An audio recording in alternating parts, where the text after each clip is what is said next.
Often services online require you to register and give personal information, things like email addresses, home address, even your phone number and other personal information. As you're aware, you need to minimize the information that you give out and the amount of places that you register. This protects you from identity theft, it protects you from privacy invasions, from spam, from phishing, etc. Where possible, simply avoid creating an account or registering.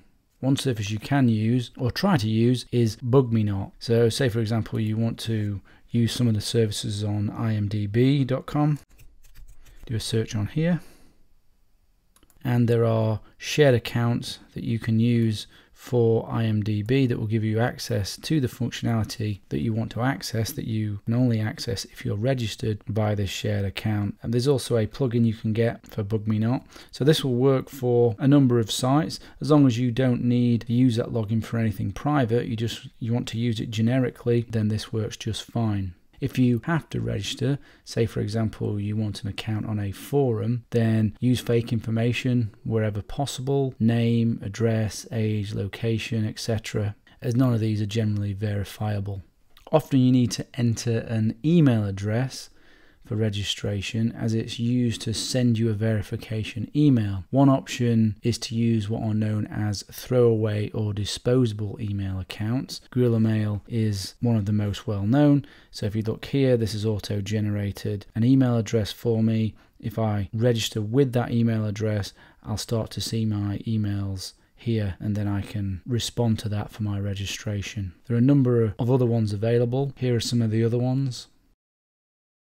But obviously remember, anyone else can read these emails who knows this unique email address, and the hosting company can. So this is more of an anonymity thing over security. And of course, if they send you passwords via this disposable email account, then you obviously do need to change it. But if you want to keep access to the service and you want some security out of the service, then probably the best option is to use an email account you have set up for this purpose, being the identity you are associating with the service you are registering for, separate from the email attached to your true identity. You can also set up an email account just for throwaway registration, separate from the email account you normally use for communication, such as register123@gmail or the like, something like that. That's what I use for registration when I do need to register for things that are low priority services. Some services require phone verification via voice or SMS. There are sites you can use to receive SMS messages. You can use these for SMS verification. They are public though, in the same way the emails are. So if you see here, this is an example site. You would give them this phone number, and these are the text messages that are getting sent to this all the time. If we click here, you can see this site offers a number of different phone numbers that you can choose to register with, and you can see this is receiving messages all of the time. Some interesting messages here. I wonder what this is all about. I mean, people can use this obviously for non-private but anonymous communication with people. If you do a search for receiving SMSs online or searches like that, then you'll find other sites that do the same, and there are lots of them, and some of them are free. There's a list here on this link of 10 such sites where you can receive SMS messages. But it may not be suitable to use a public service like this.